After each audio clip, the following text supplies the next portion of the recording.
మేము విశాఖపట్నంలో ఉంటాము. నేను వెస్టేజ్ మార్కెటింగ్ ప్రైవేట్ లిమిటెడ్లో నేను ఒక గ్రౌండ్ డైరెక్టర్గా ఉన్నాను.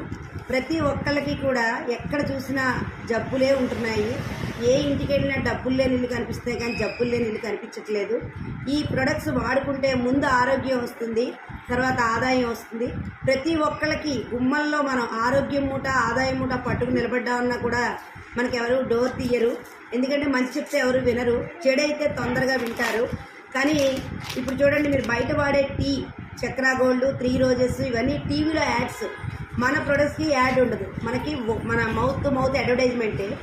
ఇది రంగు రుచి చిక్కదనం అని చెప్పేసి టీవీలో యాడ్ చూసి మనం మురిసిపోతూ ఉంటాము. ఆ యాడ్ చేసినందుకు వాళ్ళకి కోట్ల రూపాయలు వస్తున్నాయి, మనకు కోట్ల జబ్బులు వస్తున్నాయి. అందులో చింతగింజల పొడి, జీడిపిక్కల పైన పొర, రంపం పొట్టు ఇవన్నీ టీ ఫ్యాక్టరీకి వెళ్తున్నాయి.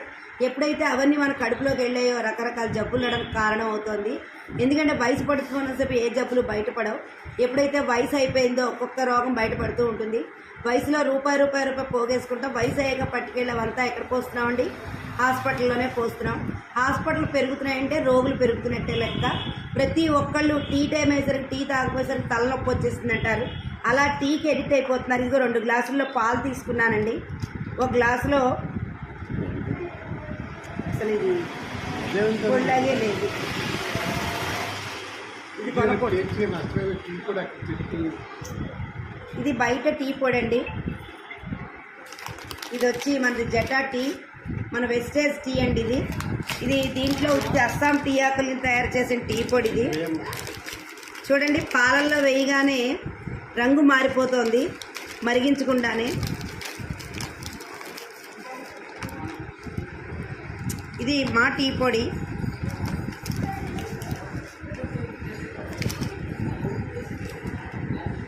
ఇది మీరు ఎంతసేపు మీకు సిలిండర్ అయిపోవాలి, కానీ పాలు కలర్ కూడా మారదండి. ఇది చూడండి, రంగు రుచి చిక్కదనం అంటే ఇదేనండి. మనం ఇంకా స్టవ్ మీద పెట్టలేదు, ఏమీ లేదు.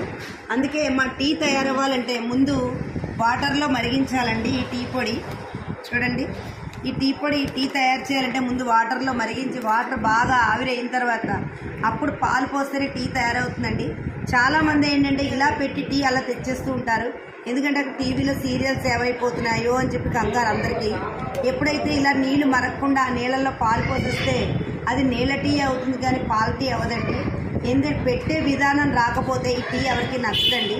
అంత ఎక్సలెంట్ టీ పొడి ఇది. అసలు పెట్టే మార్గం తెలియాలి. ఇది తాగడం వల్ల గ్యాస్ట్రిక్ రానివ్వదు, అలాగే కడుపులో ఎటువంటి ప్రాబ్లమ్స్ ఉన్నా కూడా తగ్గిస్తుంది, క్యాన్సర్ రానివ్వదు. 1 కప్పు టీ తాగితే 4 కప్పులు బత్తాయి రసం తాగితే మనకి ఎంత బలం